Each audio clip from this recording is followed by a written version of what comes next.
Hello दोस्तों, राम राम। आप सबको मेरे यूट्यूब चैनल एसएससी जब विद सूरज में स्वागत है। ठीक है, तो आज मेरा 5वां सेट है। ठीक है, और ये एसएससी और रेलवे के लिए काफ़ी हेल्पफुल होता है। आप इस वीडियो को ज़रूर देखें और शेयर करें, कमेंट भी करें। ठीक है, ये कंटेंट कैसा है। बस मेरे 5 मिनट शो होता है, 5 मिनट से भी कम समय में हम बहुत सारे क्वेश्चन को कवर करते हैं।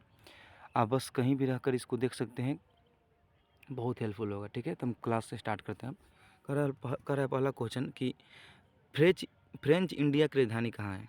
ठीक है ना, जो फ्रेंच इंडिया है इसकी राजधानी कहाँ है, तो वो बोलेंगे पांडिचेरी। कहाँ? पांडिचेरी। मतलब फ्रेंच इंडिया की राजधानी कोई पूछेगा आपसे तो पांडिचेरी बताएंगे। ठीक है, अगला क्वेश्चन कर रहा है कि बड़ागा जनजाति किस राज्य में पाई जाती है, किस राज्य में पाई जाती है। ठीक है, पहला क्वेश्चन ऐसे, इसमें डबल क्वेश्चन होगा कि बड़ागा जनजाति किस राज्य में पाई जाती है, तो ये बोलेंगे तमिलनाडु में। कहाँ पाई जाती है? तमिलनाडु में।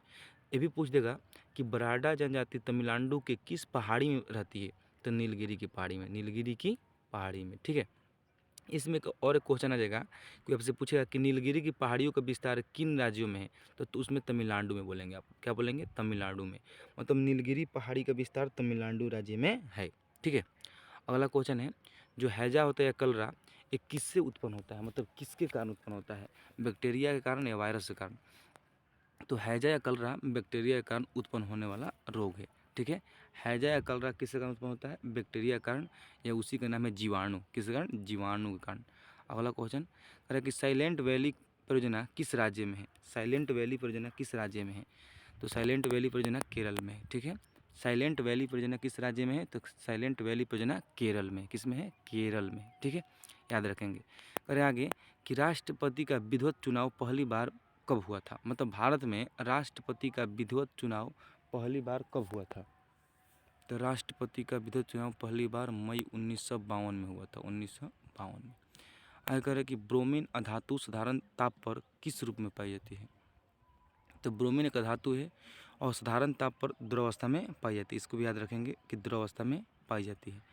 अगला क्वेश्चन है कि तारे का रंग उसके किसके सूचक होते हैं, तो तारे का रंग उसके ताप के सूचक होते हैं। तारे का रंग जो होता है उसके ताप के सूचक होता है। ठीक है, इसको भी याद रखेंगे, जो तारे का रंग होता है उसके ताप का सूचक होता है। ठीक है, अगला क्वेश्चन है कि सूर्य से पृथ्वी तक गर्मी किसके द्वारा पहुंचता है, मतलब सूर्य से पृथ्वी तक गर्मी जो होती है, प्रकाश, वो किसके द्वारा पहुंचता है, तो बोलेंगे विकिरण विधि द्वारा। विकिरण। ठीक है ना, विकिरण मतलब किरण से ही प्रकाश आता है पृथ्वी तक, और किरण से आता है प्रकाश तक किस विधि से? विकिरण विधि से। याद रहेगा, किरण से प्रकाश आता है, विकिरण विधि से आता है। ठीक है, आगे कह रहा है कि भारत में स्पीड पोस्ट सेवा की शुरुआत कब हुआ, तो भारत में स्पीड पोस्ट जो सेवा है इसकी शुरुआत 1986 में, 1986 में हुआ। भारत में स्पीड पोस्ट सेवा की शुरुआत 1986 में, 1986 में। इस बात को याद रखेंगे, जो स्पीड पोस्ट होता है 1986 में से शुरुआत हुआ। अगला क्वेश्चन कर रहा है कि भारत में प्रथम मकबरा किसका बना है। भारत में प्रथम मकबरा किसका बना है, तो वो है नसीरुद्दीन मोहम्मद का। तो भारत में प्रथम मकबरा जो बना वो नसीरुद्दीन मोहम्मद का, नसीरुद्दीन मोहम्मद का बना। ठीक है, नसीरुद्दीन मोहम्मद का।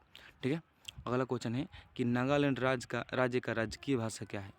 नागालैंड राज्य का राजकीय भाषा क्या है, तो क्या बोलेंगे? अंग्रेजी। मतलब देखिए, जो नागालैंड राज्य है उसकी जो राजकीय भाषा है वो कौन सी भाषा है? अंग्रेजी है। कौन सी भाषा? अंग्रेजी है।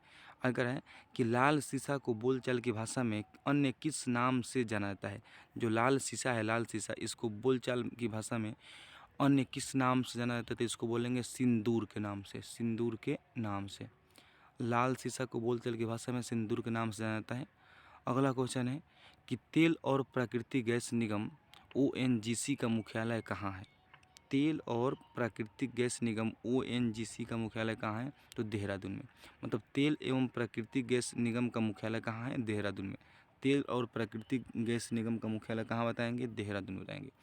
आगे कह रहा है जो मकराना है किसके लिए प्रसिद्ध है। मकराना जो क्षेत्र है किसके लिए प्रसिद्ध है, तो संगमरमर के लिए। संगमरमर के लिए। कोई पूछेगा मकराना तो संगमरमर, संगमरमर। मकराना तो संगमरमर के लिए प्रसिद्ध है। ठीक है, आगे कह रहा है कि भारत को ओलंपिक में सबसे पहला स्वर्ण पदक कब मिला था और कहाँ मिला था। भारत को ओलंपिक में सबसे पहला स्वर्ण पदक कब मिला था और कहाँ मिला था, तो 1928 एम्स्टर्डम में मिला था। ठीक है, भारत को ओलंपिक में सबसे पहले स्वर्ण पदक कब मिला था? 1928 मिला था और एम्स्टर्डम में मिला था। याद रखेंगे कि 1928 में स्वर्ण पदक मिला था, और वो भी कहाँ मिला था? एम्स्टर्डम मिला था। आगे कह रहा है, अगला लास्ट क्वेश्चन है कि लोहत्से पर्वत शिखर किस देश में है?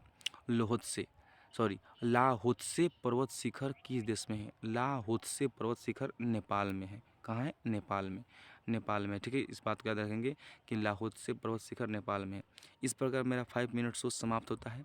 आप इस वीडियो को शेयर करें और कमेंट करें कि कंटेंट कैसा लगा, सब्सक्राइब भी करें। धन्यवाद।